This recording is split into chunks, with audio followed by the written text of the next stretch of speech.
Hey everybody, Peepo here, and this is... What's your name? Say your name. Sylvia. Sylvia.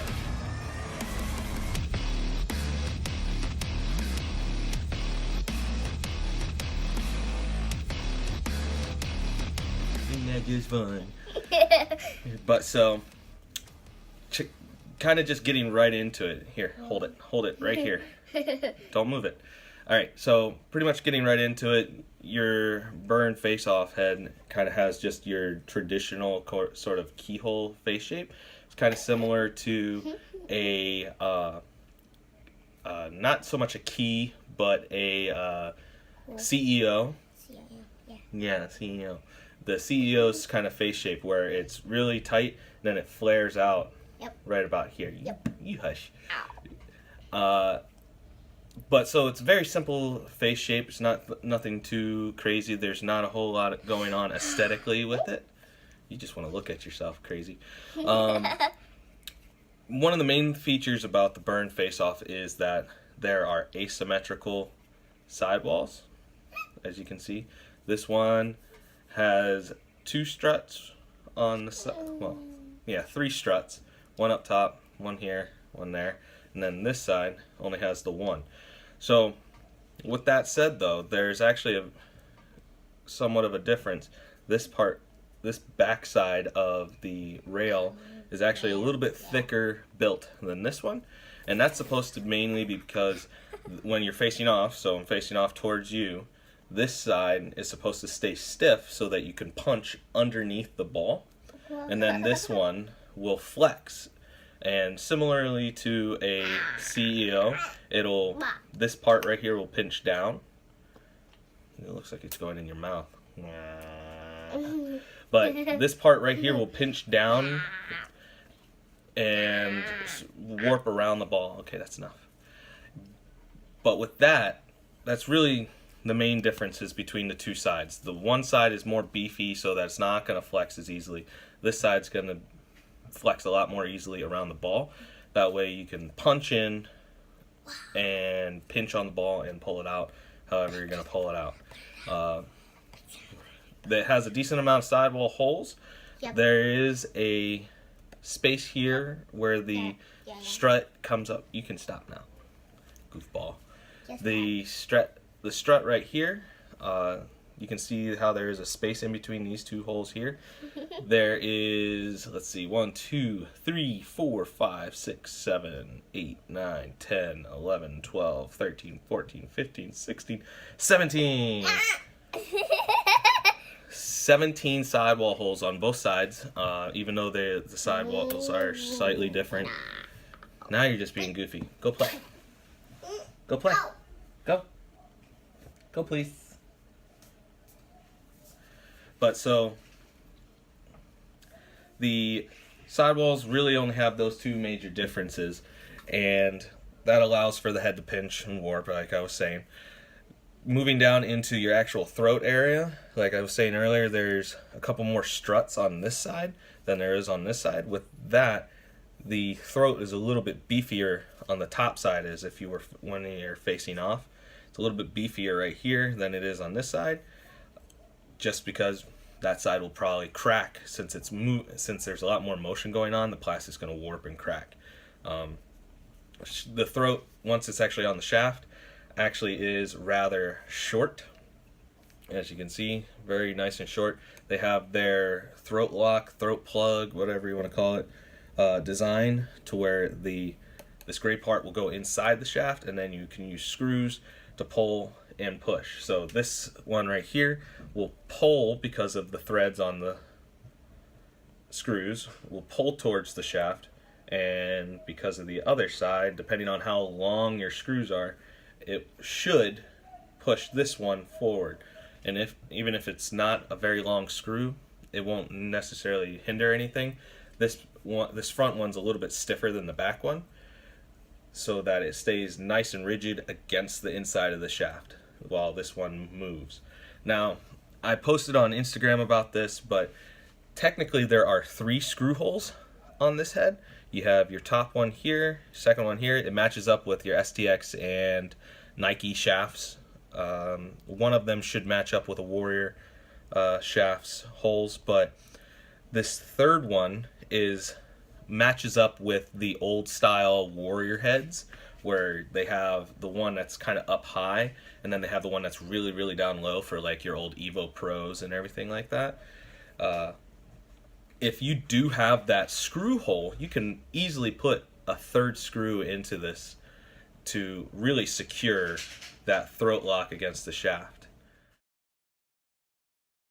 But moving into the actual scoop here, going from throat to the scoop is not too pointed. It's not super angular or anything like that, but it does allow for a little bit of protection of the string here. As you can see, there's a little bit of a lip on the back side that allows for string protection, which is really important. Although, since it's a face-off head, I would strongly recommend using like a top string, a thicker string for your top string like I have here. I mean, even with the slightly angled and whatnot, as you can see, it's a little dirty on mine. Just a little dirty. I was testing it out, obviously, while I was coaching, and top string holes are pretty well spaced.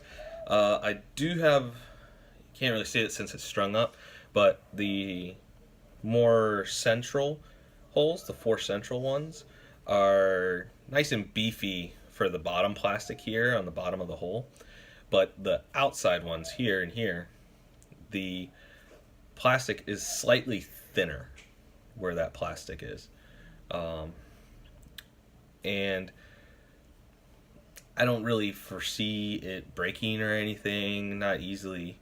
But your sidewall, coming down into the sidewalls, it's nice and beefy there too. There's some face-off heads where you just kind of see a lot of plastic here and not a lot of sidewall holes or top holes that are closer to the top, which kind of takes away from the fact of being able to string the head how you need it, not so much how the head only allows you to do, which can be complicated and annoying. But that moves into the actual sidewalls. The sidewalls themselves, like I was saying earlier with the count and everything, the sidewalls themselves with the holes are actually pretty decent sized. You can feed 2 pieces of string in there to do kind of custom style stuff. Your sidewall holes that are closer to the top are just a little bit bigger, so you can fit 2-3 string size spacing in there. And definitely when you get closer to the top, like your first 1 to maybe 3rd hole closer to the top, those will be nice and big to be able to do double wraps and whatnot to secure the mesh in place. And then, even though it's a face-off head, most of the time you see some face-off heads from companies, there's a lot of space in between your sidewall holes near the bottom. It's not the case with this one, and having had one being used excessively by one of our face-off guys at the team that I coach, the other burn that I received from Warrior is being practically destroyed by him. It's really taking a hammering, and there's really no cracks when it comes to your whole sidewalls. Yeah, just all in all, it is a beefy head. I didn't really like the Burn 2 too much. For whatever reason, it just didn't sit well with me, how it was designed and how it strung up for me. But, I mean, kind of taking that burn into a face-off head style where you can compare some things to it, the head isn't really super similar. I mean, if you put them side by side, they're slightly similar, but it's not like they just took the regular midfield attack burn and said, here, it's now a face-off head. They took all sorts of little designs and made it very different. But as far as actual stringing goes, I did a kind of inside-out style stringing where the mesh is all the mesh except for your top string and then the very beginning of the sidewall. Everything's strung kind of to the outside of the head so that the mesh really can help you with the plastic gripping the ball. So when this pinches, it will actually have a lot more friction on the ball. And if you have the right style mesh, which is most modern mesh, the mesh will kind of slide past the ball and not really cause too much friction as far as pushing when you're jamming and trying to pinch around the ball. It won't really cause any problems where the mesh should tear if you have some of the more proprietary modern meshes on the market. But yeah, stringing to the outside is kind of what I would recommend for this, just because, I mean, like I said, kind of allows you a little bit more friction to hold on to the ball. And I mean, if you have a lot of the knots kind of just on the back side of the plastic or more to the inside, the mesh is just going to kind of bunch up and not really hold the ball very well. And then once you actually pop the ball in there to go on the offensive, or just to scoop it up and get it out to a wingman or something, it's not going to stay overly consistent. But with this style, like I came out with, the pocket doesn't really change position, doesn't really change performance-wise, and I strung my player's burn exactly the same as this, except for he's got 2 shooters. I strung it up exactly the same as this, and doesn't, because of how heads pinch for face-offs and whatnot and kind of stay warped a little bit. And yes, this one will stay warped a little, but it does retain its shape very well. Even when it does become warped, this style of pocket allows for the ball to really come out smoothly. There's no real friction or whip or anything like that going on between the plastic and the mesh, where sometimes it gets bunched up in this area and then the ball kind of gets stuck, and then you got to really throw hard and it gets really weird. But this style definitely negates that. But I'm going to be stringing it up with a traditional, and hopefully this sucker takes the traditional really well, and I'll talk more about that. But all in all, for mesh and overall performance, I really like this head so far. But we'll see how it takes a traditional, and then we'll finish up my thoughts after that.